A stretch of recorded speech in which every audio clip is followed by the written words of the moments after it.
Well, the first casualty of the Supreme Court warning to our media houses and individuals, the NPP's Deputy Communications Director is in trouble as the Supreme Court, presided over by President Justice Atubuga, banned him from attending the hearing of the presidential election petition for misconduct. We take judicial notice of the fact that Mr. Samuel Awuku has been attending the proceedings of this court in this ongoing case. We think that the exclusion of Mr. Samuel Awuku from attending the proceedings of this court for the rest of the duration of this case should suffice for a start in this direction. And what does this mean and what does it imply? Stay tuned as we seek answers on today's big story.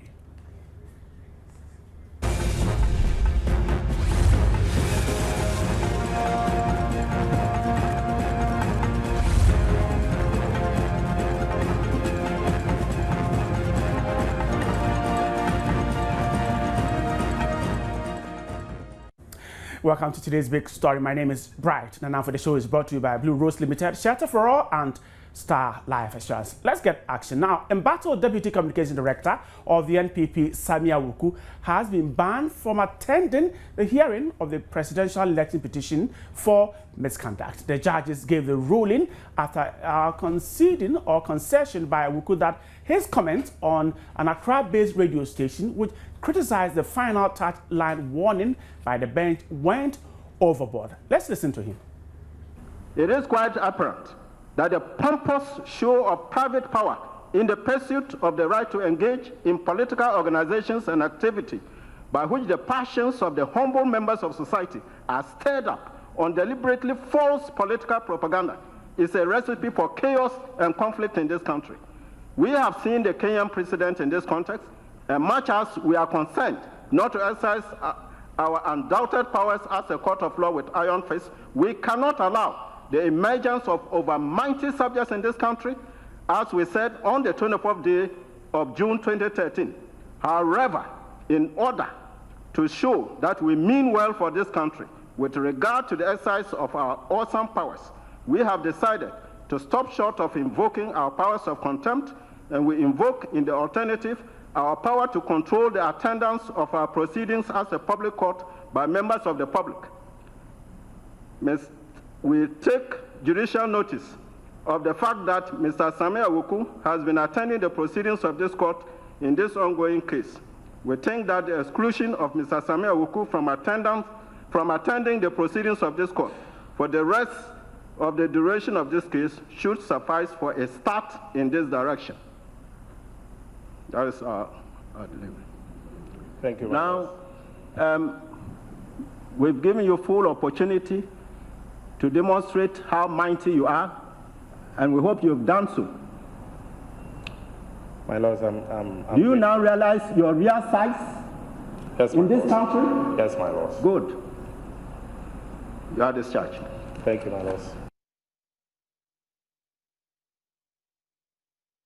Right, so the president of the 9-member panel of judges, the Justice Atubuga, are talking to the NPP's Deputy Communications Director. We're told that he tendered himself before the court, retracting and apologizing for the comment. The comment criticized the judges for being selective in their query and final touchline warning to the media. Let's take a listen again.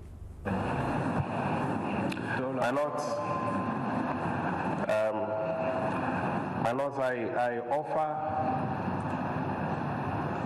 an unconditional apology and withdraw the comment and the choice of words that were used, which might have embarrassed the court or embarrassed your lordships on that said program yesterday.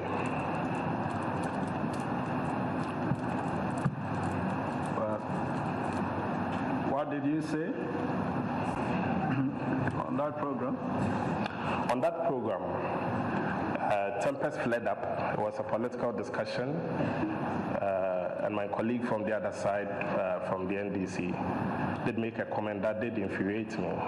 That is no justification to have followed suit to have embarrassed the court, though he did indicate that all these things that we are going to court for will amount to nothing. I got infuriated, and I also said, when these comments come and orders from the court who does not cover that, then it's selective. But upon sober reflection, I withdraw those words and those comments unreservedly.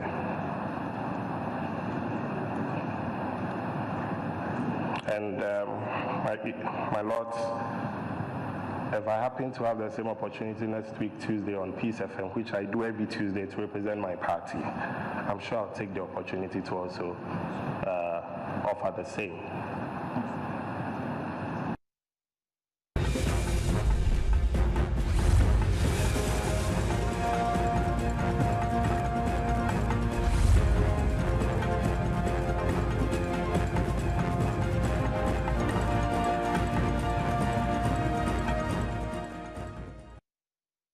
Right, so he retracted and apologized to the court, and even went ahead to assure the court that, of course, when he gets that same opportunity on the Accra-based radio station, he will take it to, again, ask for forgiveness. Now, we're told, finally, the court decided to ban him from making an appearance to the court, and that is the beginning of punitive measures against all others who have decided to disrespect the authority of the judges. Soon we'll be seeking answers. We want to look at the legal implications of exactly what happened in court today.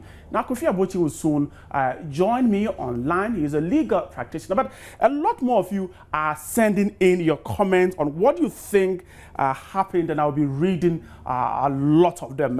Several of them, I can count as many as 50 onto our social media platforms, and I'll be telling people exactly what you have been thinking about what happened in court. And when Kofi Abochi joins me, definitely we'll be asking the legal implications, as well as try to speak to the counsels of both the respondents and the petitioners on exactly what has happened, especially draw the angle of the media into this. What does it mean to the media?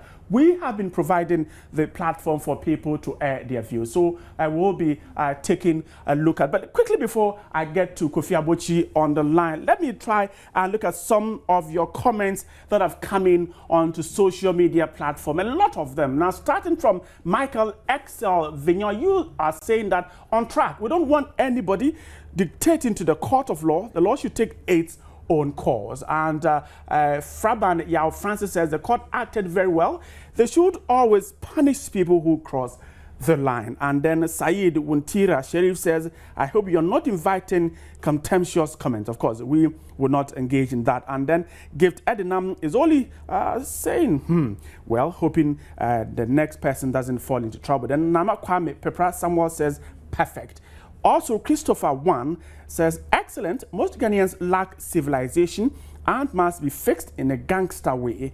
We always want to be like the white man, but go around beating around the bush, doing crazy and civilized things. Quite strange, strong words there, I should say. And then Ekofin says, yes, I think that is good. Robert Jamesi says, it is not enough for me, and you want more of the punishment to be meted out to those who indulge in that. And then Smile Adam is talking about the same thing. He said punishment wasn't enough. And Tony said, Shaker says, this is a step in the right direction. And Atukuba Odenho Joshua Black saying, that's your name. You were saying that Atukuba has forgotten about the days of the AFRC, the PNDC so soon, God is watching. Well, that's not quite a good one. This is a court of the land meting a punishment to those who will go against it. And then Kamasa said, Rachel says, not enough for punishment for loud-mouth cowards.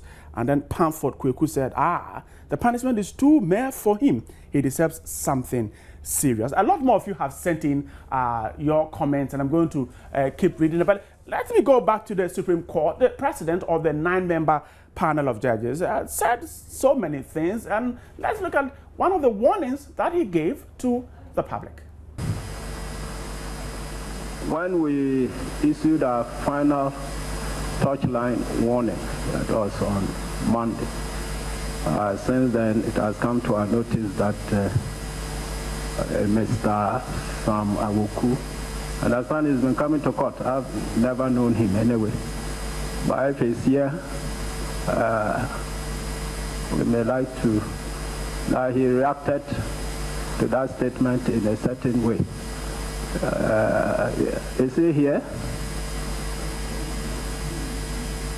I understand he has been coming for me. I don't know him. I have not. One thing, we on the bench were not really known to the executive because of the work we do. Not that we hate anybody, but so I don't know him. I understand that, all right, he's not here, so we'll deal with this matter in due course because we have issued final warnings. We explained the powers vested in us by the state, but some people seem to be above them. Their worry is that, you see, these things, call it what? Is it a political game or whatever? But it has some detrimental effect on the ordinary people. They rely on the leaders for information about important matters, and they take it very seriously. And then, you know, pent-up feelings, and finally they break out, and these are the people who suffer. They die, properties lost, and all that. Kenya, we saw what happened when confidence was lost in the judiciary. 1,000 lives. We cannot sit here and allow that. Let me add a small rider that the touchline we issued last Monday covers everybody in this country, from president down to anybody. Everybody is covered. Everybody. I want to make that clear. That's the coverage area of our warning. Right, so welcome back, and of course that was the Justice Atukuba there talking about the Supreme Court decision, and of course we'll be getting you more of the text messages, and we're trying hard to establish contact with lawyer Kofi Abochi and both the petitioners and the respondents for them to share with us what they think about what had just happened. But quickly, let me go through some of the comments that have come in here, right from the issuing of that particular statement on the floor of the court. Now, Jifa Ama Akato says, please, I don't want to comment. I don't want to go shivering at the Supreme Court. You said, I beg, why, Justice Atukuba, please don't call me. And then Kethi Ekwamafo says, it is fair, I suppose. A court must be respected, irrespective of your status. And then Peter Akabajin Bayadaga says, that alone is not enough. And Digraf Rabwaji thinks that this is no news at all. And he thinks that we should rather expose those corrupt politicians who are in the system. Let me quickly get onto the phone lines, trying hard to speak to people, but a member of the legal team of the respondents has just joined this discussion. Lawyer Adawudu is there. Great to have you, sir. And how did both sides, but especially your side, took what happened in court today? Thank you, and good evening to your viewers. I think that, right, it's been a humbling experience, and for me, in as much as we are litigating, I saw some sense of maturity, going over vindictiveness and others from our side when we had to come together with the counsels for petitioners to go and plead on behalf of Mr. Samir Wuku. It is something great that I learned, that in as much as we litigate, we see ourselves as the same people, and the cultural value where somebody goes wrong and people rally together to intervene and beg for the person when the person really shows remorsefulness was at play today. And so you said you saw that maturity. Do you think what has happened will result in some kind of change on the way the court hearing is discussed in public, especially by lawyers and social commentators? Right, I can tell you, if you look at the sentiments being expressed by the court and the stern warning that has been given, I'm sure anybody who will cross that touch line would not have it easy, will find himself in the gallows. I can bet my last dime on that, because even you could see the voice by which the court spoke in their ruling, that it was with great pain that they were going to the extent of tempering justice, mercy with justice.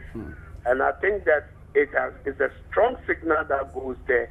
And they have spoken about political organizations and people who think they are mighty and they can disrespect the judiciary. And I'm sure before we finish, there's anybody who would go and put turns and twists and spins on anything the court says and doesn't reflect what they are, will be in trouble. I can bet my lifetime on that. I think that the court is dead serious. And I haven't seen the sentiments that they came with and being expressed. It's not been like that. I think that they want to protect the integrity and authority of the judiciary. Let's talk about political parties. The two parties engaged in the litigation. What really is the problem? A lot of them are legal brains who know what to do and what not to do, and yet they seem to keep crossing the red line. What really is the problem? I believe that in as much as the people who are lawyers, they always want to speak what their sympathizers or devotees want to hear, and they want to spice what actually happens in court. And that is the mystery that the court has decided to cure. And I think we have a responsibility to the nation, to our supporters, and to everybody to make sure that we speak what the court says. I think the cardinal duty that we need to do as lawyers is to explain the processes, what people don't understand in court, but not to spice it, not to spin. I think that is what the court is saying. I don't think the court is trying to gag anybody or any person not to speak. All the court wants is that give accurate reflection of what has happened in court. If it is A, let it be A. Do not spice it. And I think that the court has to protect. That's the only last resort we have.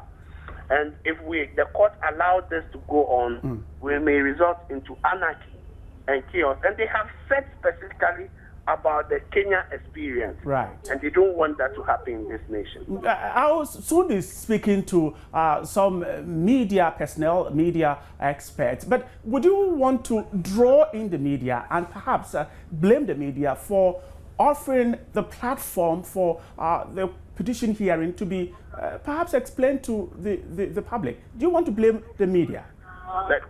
Yes, I think the media is doing a great work. However, there are minuses that the media needs to take blame for, because they are the fourth estate of the realm. And they are watchdogs for this society. And the media, the power of the media cannot be underestimated. And they give their platform to people. I believe if the media decides to shut that gate to anybody who can come and make misguided and unguided statement on their platform, I think we will move away from the sensationalism and factionalism that some media enjoy, because they are promoting something of sensation.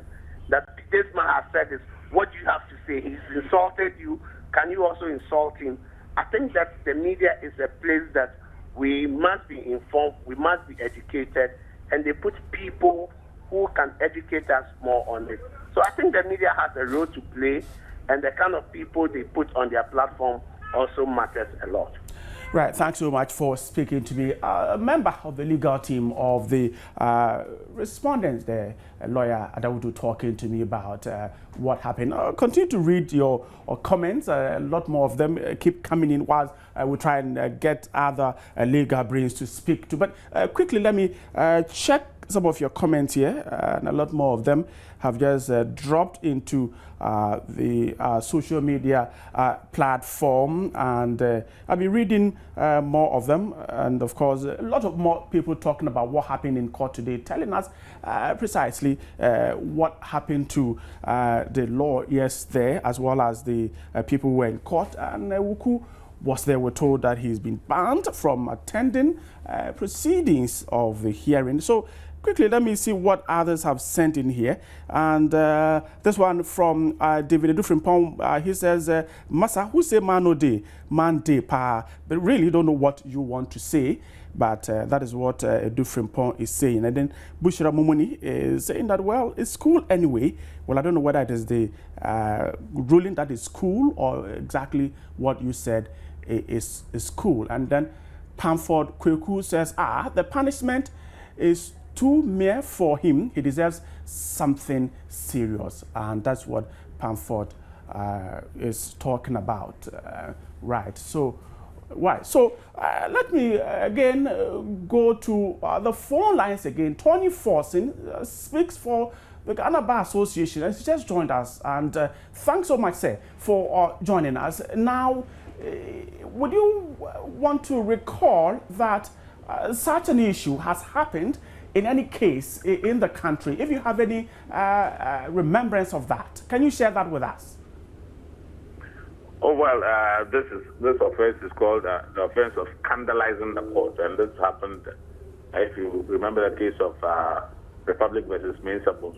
Mm-hmm. You know, any statement which you make either against one member of a panel or the court as a whole is called scandalizing the court, and the court takes a very, very serious view of what transpired. Now, I believe that the intervention of the lawyers and the rendering of the apology by Mr. Sami Awuku himself is what mitigated punishment which would otherwise have been meted against him.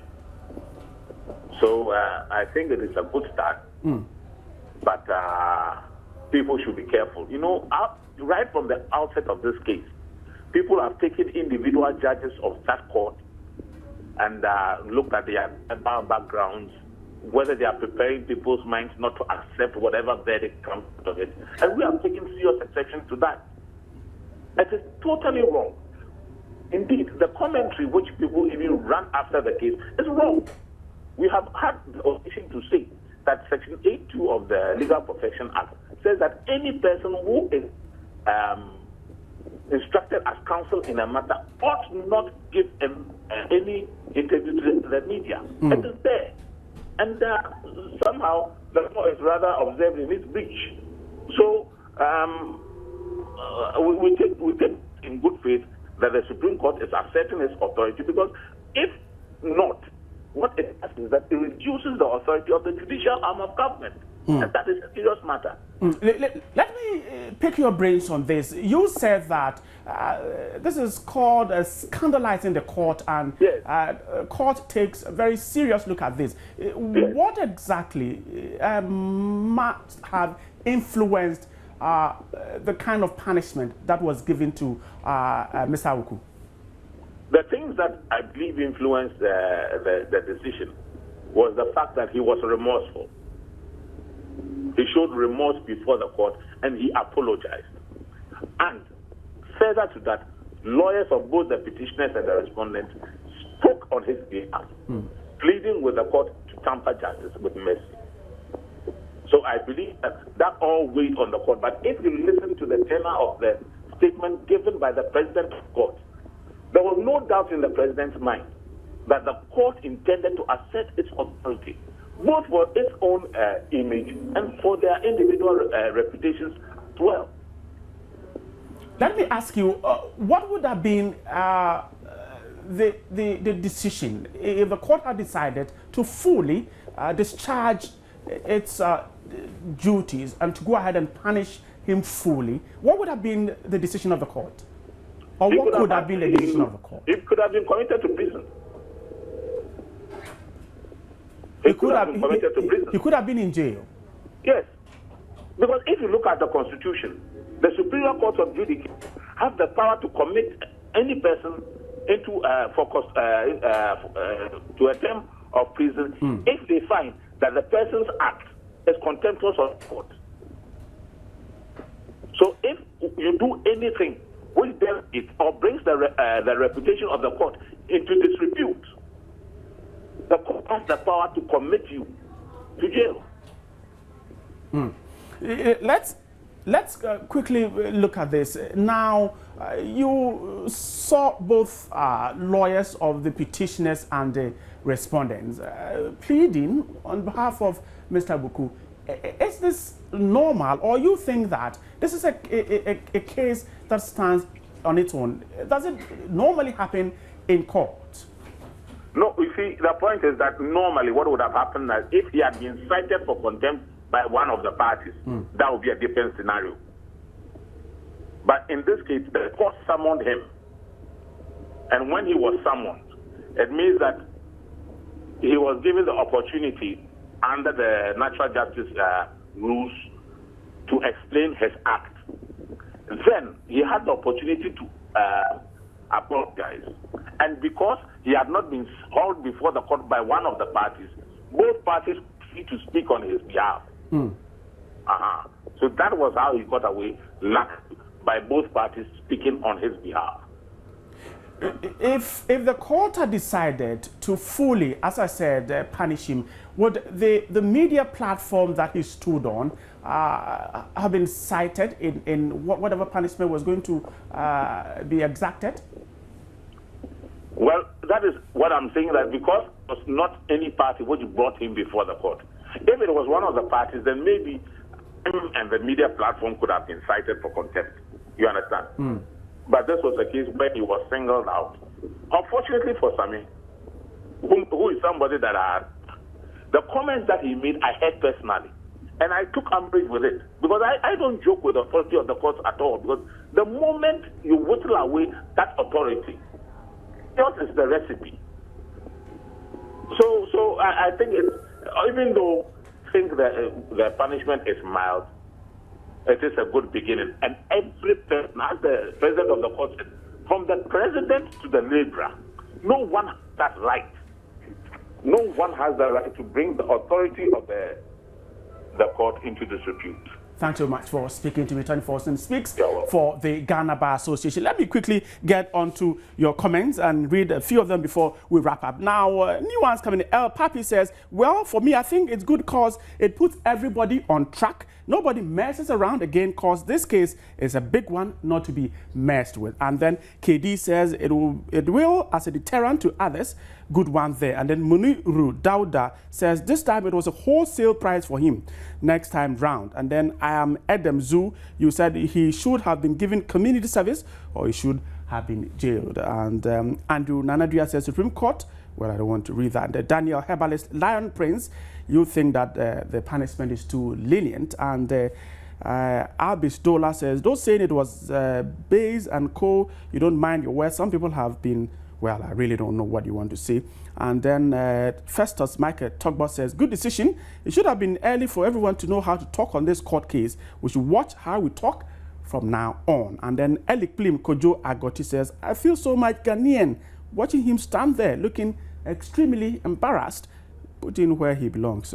Well, that's what you think. And a lot more of them are in on the show this evening.